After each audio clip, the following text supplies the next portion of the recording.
You're listening to the Rewilding Earth podcast.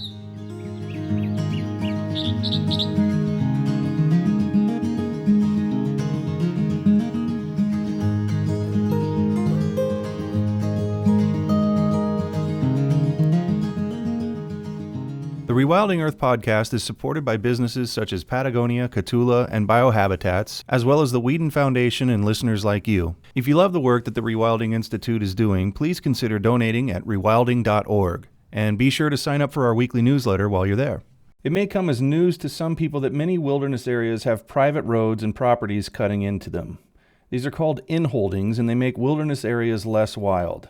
There's a group that thankfully works solely on these issues, and that's why I'm talking to Aimee Rutledge, Vice President and Senior Land Specialist for the Wilderness Land Trust. Once wilderness is designated, there remain many threats to the borders and interior of designated wilderness. That's where the Wilderness Land Trust comes in. The Wilderness Land Trust has been around for almost 30 years, and we have always worked to acquire private lands that are either inside, next to, or directly benefit wilderness. And that can include designated wilderness. You know, the Wilderness Act of 1964 allows Congress to designate wilderness areas that are the highest level of protection in the U.S. for ecology. And that basically means that there can't be any motorized access to those areas, that man can be a visitor but shall not remain. I love that language from the Act. So recreation is allowed, but not motorized recreation.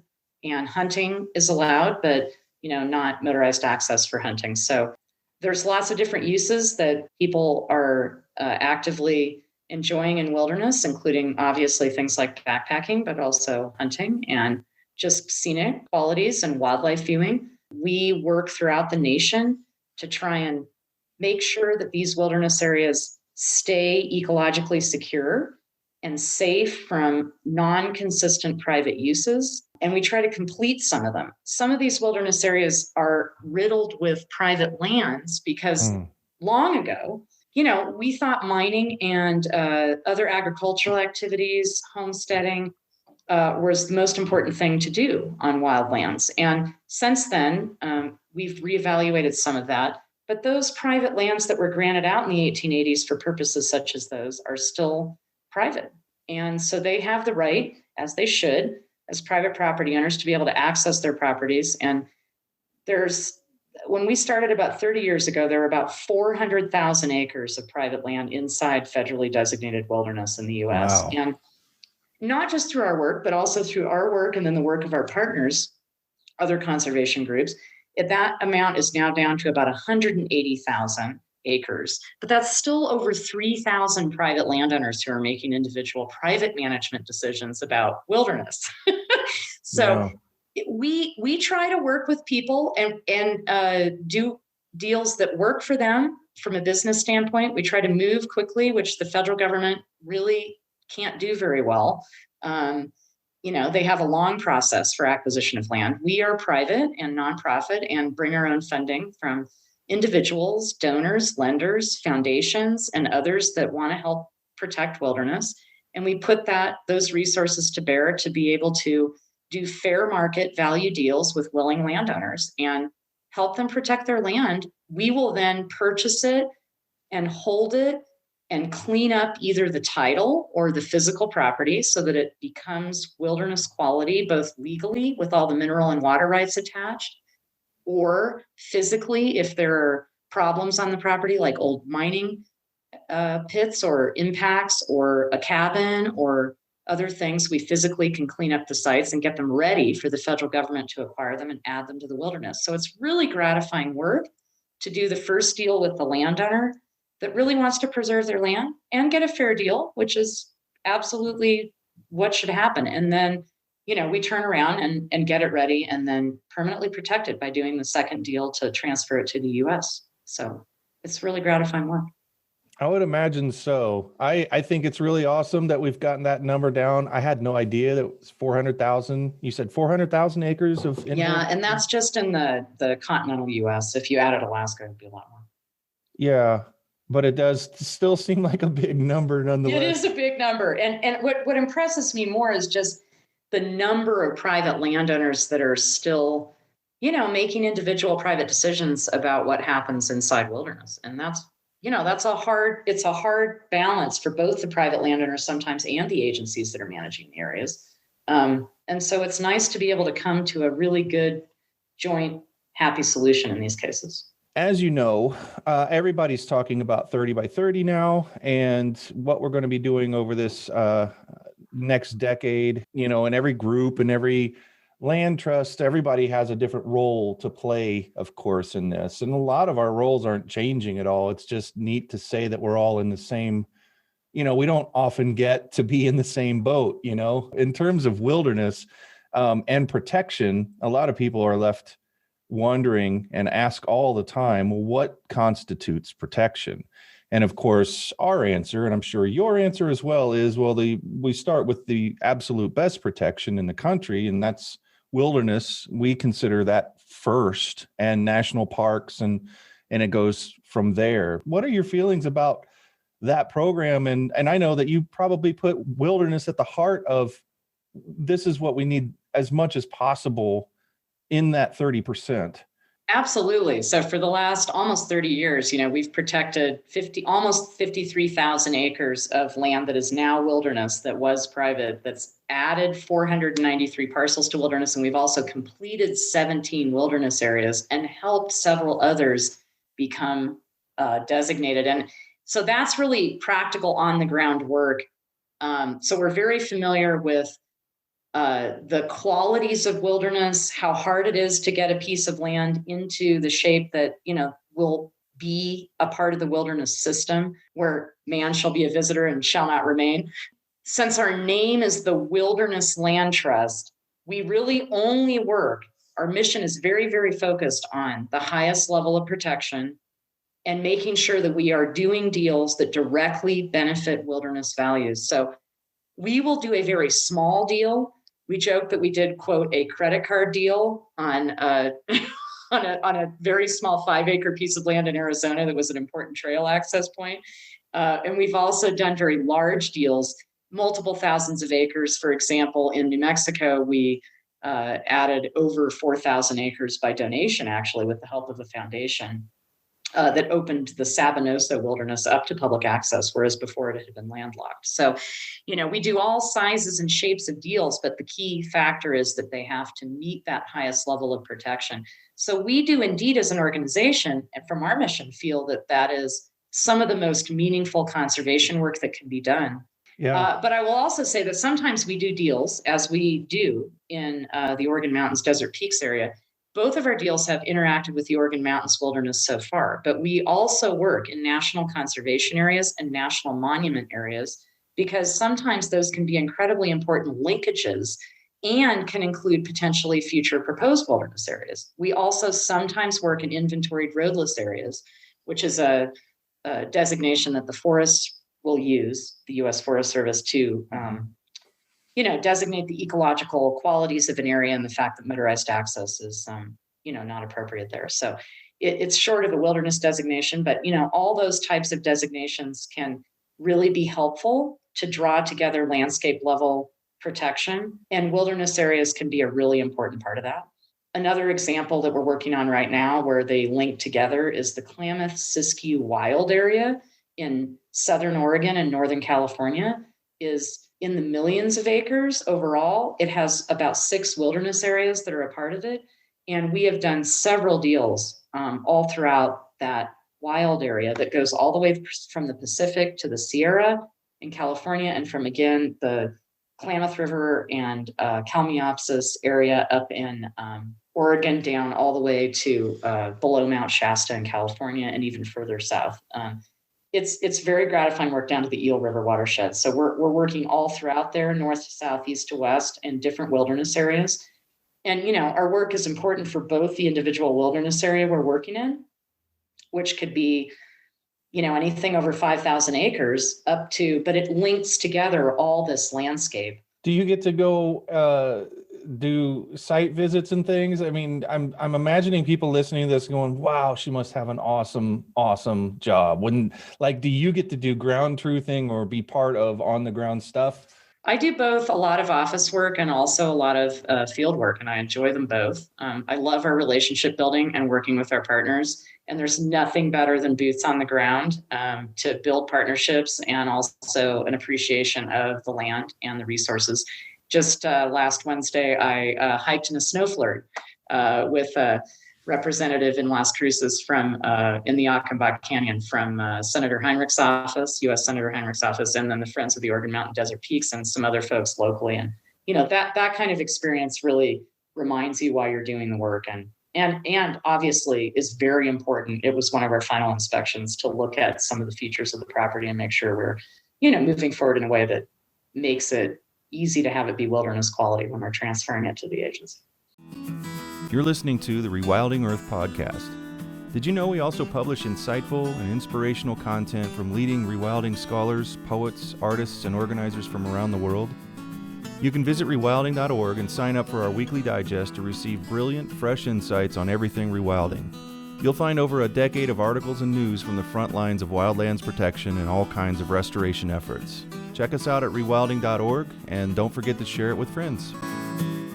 I remember Dave Foreman very early teaching me the importance of knowing what you're trying to protect and of course, you guys, that just comes with your mission. You have to know literally what's on the ground for the purpose of exactly what you do. But others who are just conservationists that are not, land trusts and working out boundaries and all of that government stuff that has to be done to return something to the government and have them consider and designate it wilderness. He just made it very important.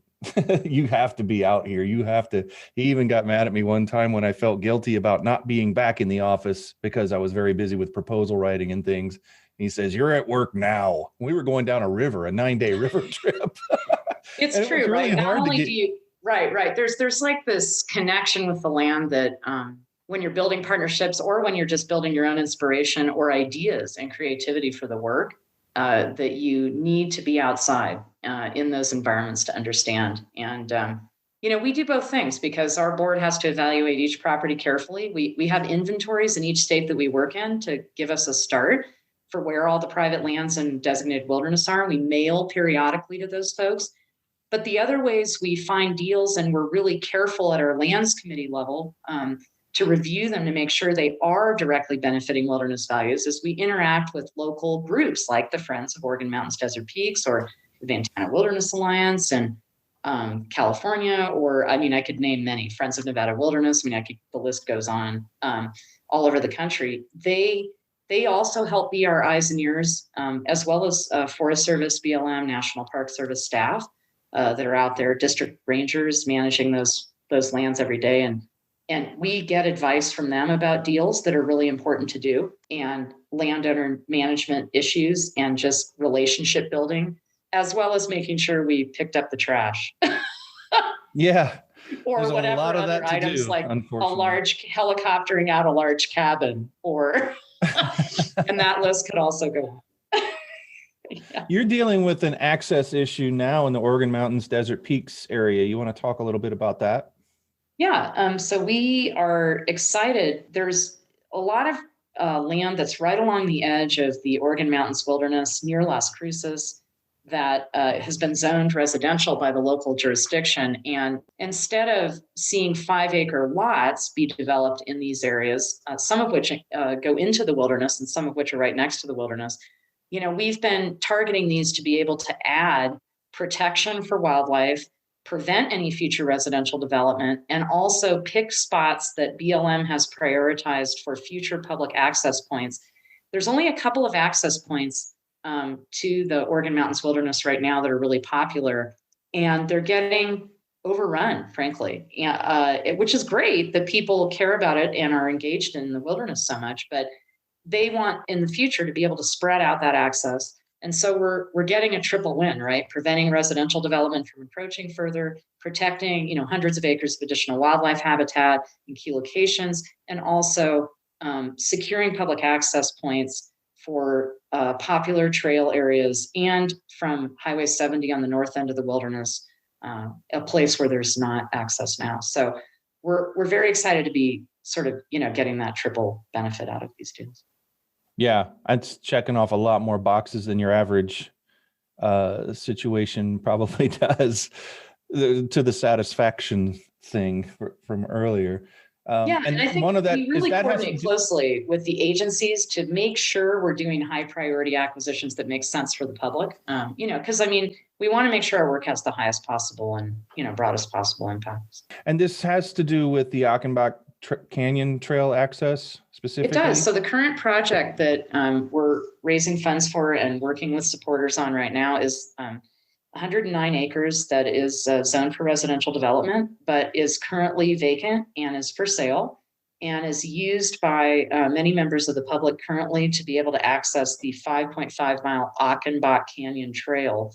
It's a gorgeous trail. I was just out there the other day. We hiked up to a peak and you could see from a high spot in the canyon all the way out to the rest of the monument, which is hundreds of thousands of acres, and the light coming in and the snowstorm approaching, and then all of a sudden snowflakes starting to fall on us, which convinced us that we should head back. It was a pretty unique experience in the desert. The plants there are fed by seasonal streams coming down the canyon, and it's just an important area for not only wildlife, but scenery and enjoyment of the area. And we saw several people hiking the trail when we were out there. And this property has flat area that will allow people to be able to continue to access the trail from the trailhead area. And it could be incorporated into BLM's management plan in the future, and then, formally developed by them as a access point. The access issue and the traffic being very high in any place that's even moderately interesting, let alone the places like this that you're talking about that are really well known and very well traveled and people really, really are interested in them. We can love our places to death sometimes, or put it, at least tax them very, very greatly. But it brings up that there's back to the 30-30 thing. Before the 30-30 thing, there have been calls for more national parks. That there are a lot of places that and wilderness. There are a lot more places left that are not really designated, that are de facto or really great candidates for wilderness recovery areas, for like buffers and connections between core areas. And maybe you can talk a little bit about that. I mean, that you see how much these places are loved. And you also see that, if there were other places that were designated, that were protected, it might take some pressure off some of the areas that you have interests in, that you're working in, and spread people out a little bit more. And that's a countrywide thing. But here in the Midwest, there's no access except for people who live close to the Smokies to significant national parks. Which contain wilderness areas sometimes are bordered, surrounded by in others. We just don't have that kind of access. So the Smokies are beat. I mean, they are there and they're managed, as well as can be expected for 12 million visitors a year. But could you talk a little bit about that, the interest that's there? Because a lot of people just immediately talk about oil and gas and access and private landowners and everything, but it makes people maybe think, well, what are all these areas for? Like, why do people even use them? Can you tell them what it's like out there when you're watching people love a place so much and you want them to, but it would be really great if there was just some more places out there, and there are great candidates for more places, right? Yeah, absolutely. And, as I said, that's one of our main goals on the Achenbach Canyon project, and the other property to the north that we acquired is to spread out access appropriately in the Oregon Mountains Wilderness area. But I have a couple of other really good examples, and it's interesting you talked about the Smokies, because I was back east for about 3 months in the fall, and I did some hiking, not in the Smoky Mountains. I wish I had been able to do that. We drove through there on the way back, but on the Appalachian Trail, which is another, you know what I mean, well-loved place that goes through a lot of different kinds of parks and historic sites. And I have to admit that I stopped at a pub one day, so it wasn't a full wilderness experience, but that was, still pretty nice. And it was beautiful. Yeah. So that was an interesting mix. But I want to talk about a project that we're doing in Northern California that really speaks to this. We there is the last largest remaining inholding in a wilderness called the Castle Crags Wilderness that includes a lake, and you can drive right up to this lake on a paved road year round. So it's plowed in the winter, even though it does get snow there. And there is a well-loved trail that goes to a lake called Heart Lake that goes through this property and through the wilderness to get to the lake. And it's braided. And when you get above the tree line into the alpine area, it's highly impacted because people haven't found the trail. Because it's been on private land for this section, it's never been signed as a national forest trail. And people have just found their way. We saw this as being a problem when we did a community hike day to help raise support and awareness of this acquisition project. It's a 637 acre property total that we've acquired now out of public auction a year and a half ago, and we're working hard to transfer to the Forest Service. But before we transfer it, we created a partnership and brainstormed actually on that community hike day with the Mount Shasta Trail Association and the Siskiyou Land Trust. And they then worked hard over the year that they knew we were going to be in ownership of the property to get access to a trail crew. And so at the end of the season, they called us in November, right before Thanksgiving, and said, we have a trail crew. They can come out in the next 2 weeks. We've gotten a plan approved with the Forest Service staff to restore this trail, put it on one route, and we want to get them out there and get all the work done. So we hustled and we worked hard together to get a license agreement done. To authorize them to head out there. And within a week, right after Thanksgiving, they popped out there and they worked on that trail. And now that trail is a steady, secure, single trail route. And they will be doing more work in the spring before we transfer it. And the forest is planning to then sign it and designate it as part of the National Trail System when they acquire it. So that is very gratifying because that alpine environment there is extremely sensitive and literally was being loved to death, and now we'll be able to recover. That's the kind of project that we feel, is really meaningful. And it was very efficiently done with two nonprofits with the close coordination and approval of the Forest Service. And that makes it a lot more efficient for everybody, the taxpayers and everybody, to get that work done. How does the Wilderness Land Trust, is it magic that you raise the money for these places, or where does the money come from? I imagine you figured some way to just conjure it out of thin air, because it sounds very expensive I mean, if I'm a landowner and I have an inholding, I'm probably going to want fair market value. And that is just the most, what does that even mean? Because every one of these things is so individual and unique, I would imagine. How do you guys get support, and how can people listening support you? It is very hard work to reach out to people, and thanks for your help in letting us do that today, about the work that we do and the resources we need and the partnerships we need to be able to make it happen. Our board and staff work tirelessly to make connections like we're doing today, to let people know about our resources that we need. And just to give an example, I mean, some properties can cost in the millions of dollars. Other properties are, a few $1,000s, and it's all everywhere in between. We do appraisals on every property we buy so that we are very careful to follow federal appraisal rules. And we know that the sales comparisons in the area are supporting the fair market value. We talk closely with landowners about that because obviously sometimes people's listing prices, even on their own home, might be higher than sales comparisons around them, right, at the beginning. So sometimes it takes close partnership and coordination and with landowners. And honestly, we've worked with some landowners for over 20 years before we finally reach a deal, but we stay congenial. We don't do advocacy, and we only focus on real estate work because we want to be able to have these very good partnerships with all these different folks, including, all the private landowners we work with. And we raise money on our website, of course. Sometimes foundations will give us loans, but we also have individuals and lenders both donate and loan money to our Wilderness Opportunity Fund. And this provides support for land acquisition so that we're ready to move. When property owners are ready to sell, we don't have to wait for money. We have it. And we also need money for transaction expenses. Like I said, we need to do 2 deals every time. We got to buy it from the landowner, and then we hold it and get it ready and clean it up. And then we sell it to the forest, and that takes money. For example, it took $30,000 a year, actually more than that, to hold timber insurance on the property along Castle Lake. And the reason for that is the appraisal depended on the timber value. That was the highest and best use. So if it burned, we would be in a lot of trouble. Yeah.